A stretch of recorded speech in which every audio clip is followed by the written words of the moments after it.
Growing up, my faith life really was almost non-existent.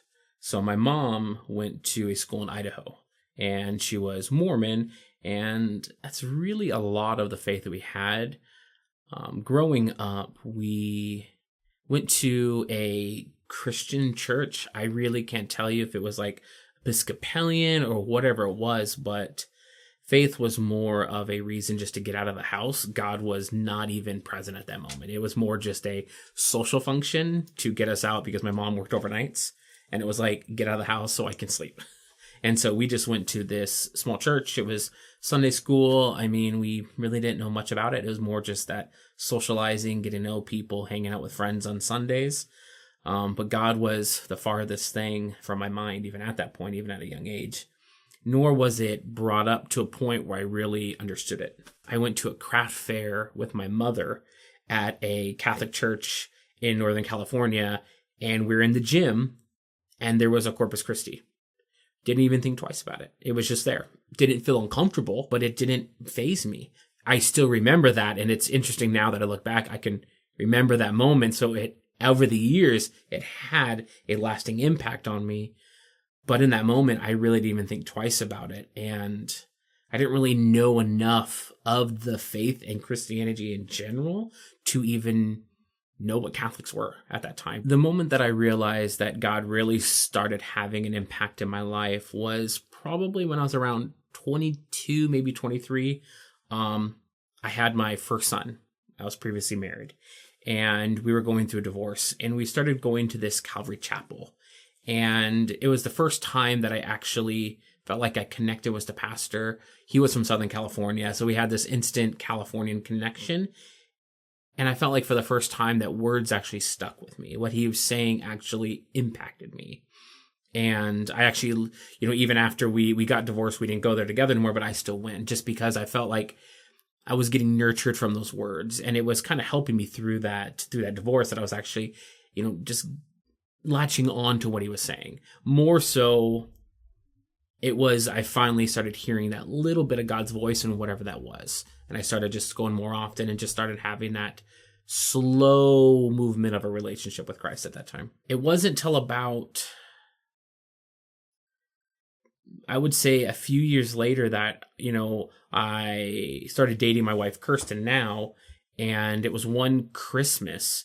She was like, hey, do you want to go to Mass? And I was like, what? What is this? And we went to this Catholic church on the Christmas, the Christmas Eve Vigil. And we went, and it was the first time that I could honestly say that I felt that stir of Christ in me. And I felt that, okay, like this is what I was longing for, and this is what I was wanting. And afterwards, we started going to, I don't even know if it was RCIA. The priest was doing some intro lessons about Catholicism, like Catholicism 101. At that moment, going through the questions and talking to him, I really felt like I understood what being a Christian was. And that was probably the first time I actually really felt like a Christian, because all that time before, I didn't really know what I was there for. But in those moments, all of that came back, and all that I learned came back.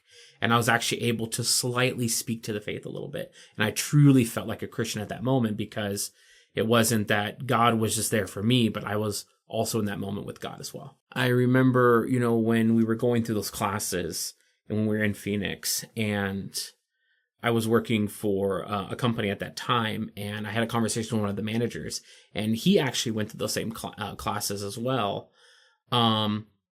He talked about how difficult they were, and so it kind of was a little daunting at first. But it wasn't really this is really where I want to be. It was like, wow, this is really interesting. This is really great how they can talk and articulate their faith. And I think that was that slow draw to the Catholic faith, because it was so consistent.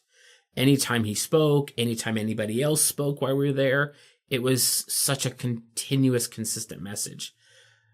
I couldn't say that with any other church that I went to. It was, every place kind of had a different concept, a different mentality towards Christ. And I think that was the first time that it felt refreshing to have a consistent experience. My wife actually came into the church 2 years before I did. She came in around 2017, and, I had no intention of coming into the church. I was like, I will support you. We had our boys baptized at the time, our 2 oldest. I will support you every step of the way. But I think that was God's way of slowly getting to me, being like, yes, you're going to support her, but I'm going to draw you in slowly. Because we would go to Mass every Sunday. Because she was going with the group at RCIA. I got to know everybody. It was a real slow drip. And God was very, tactical in how he approached that. Because he didn't just thrust me into it. He wanted me to find him on my own time. And I think that was the beautiful thing with it. But it was about 2 years later, I was driving for work down to Findlay. And from Toledo, and I started really listening to Father Mike Schmidt. I started really just enjoying his little 5-10 minute little videos. And one of them was about, at that time, around 2019, the church was just under a lot of persecution. There was just a lot of attacks going on in the church. And there was just a lot of tough things that were happening. And he talked about why fathers are attacked in the church and why there's so much evil that attacks a father. And because it's the head of the household, it's the head of that family. And there's something about that video that really stuck into me because it instantly related to whenever I've traveled and I flew. You have to secure your mask before you can secure anybody else's. And at that moment, I realized that God needed me to come into the church to help lead my family closer to him. And at that moment, I don't even think it was less than 24 hours. I reached out to the people at the church and I was like, okay, I need to get in here. I need to get going.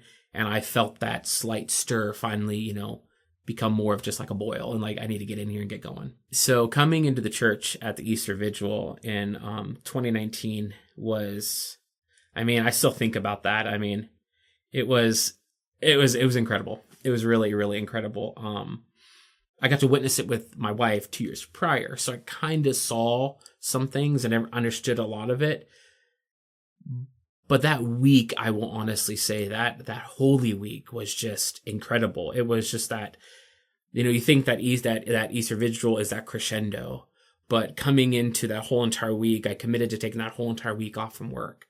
And almost every event was a crescendo. And you're like, this can't get any better. And then going into that vigil, there was pressure. It felt like, it was a little bit of a pressure, but being up there and then just, you respond to the things that we're supposed to respond to, but it wasn't just saying words. It was just pouring out my heart that this is what I want, much like when we say, yes, I want to marry my wife. Yes. All these things that you say, these pivotal moments.